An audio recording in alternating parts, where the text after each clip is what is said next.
So problem 3, the statistics. Is this design that I've created out of the grocery bag, is that any better than the design that came with the cow? So we can use some advanced statistics to actually test this out or not. And this is mathematics is probably only applies to AP Stat students in the K-12 environment.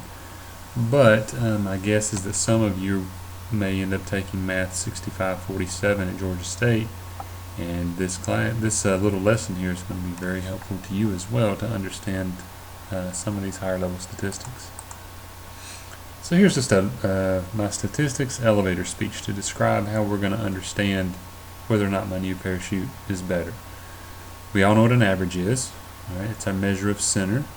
Standard deviation is our most common measure of spread. How far apart are the different readings, the different velocities of these parachutes of the same parachute type. So in the two data sets, if the averages are the same, it doesn't take a genius in statistics to let you know that there will be no difference in those designs if they both have the same average terminal velocity. But what if the hemispherical design has a lower average, but one of its values is actually the same as the average of the flat circle design? In other words, the two velocities overlap a little bit. That's still probably not going to require somebody with an advanced statistics degree to tell you that no, you really can't say that it's any better because there's some overlap even if it has a lower average. But now what if the hemispherical design has a lower average with all three runs lower than any of the lowest flat circle run? And maybe it is better, but it's going to depend on how much variability there are between the runs. So if you have pretty high standard deviation, you may have gotten lucky and gotten 3 low runs.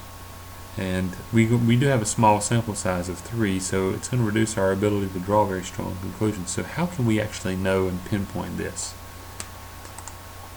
A 2-sample t-test. Alright, so we use z-tests and t-tests. Z-tests are used when you know things about the population, about every 16-inch parachute ever made, and we don't know that. So we must use the less certain t-test.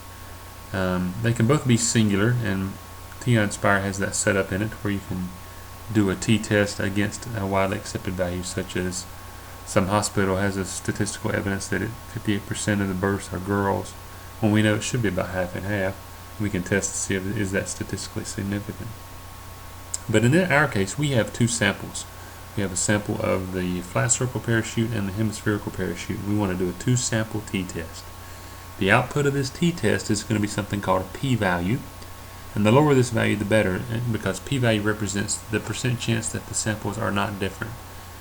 And so the general rule of thumb is if it's less than 0.05, then our new design is better. So in other words, there's less than a 5% chance that we're going to make a mistake and say that these parachutes are different when in fact they are not. That's what p-value represents.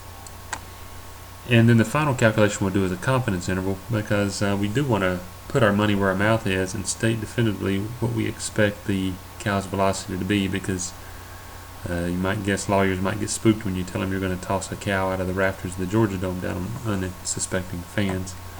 So we'll do a confidence interval, and it's generally 95% confidence, and the output of that test is a lower limit and an upper limit. And the confidence interval says that we feel that 95% of all the cow speeds will be between those two values. So all the information you need to conduct these 2 calculations is on your spreadsheet under problem 3. So good luck.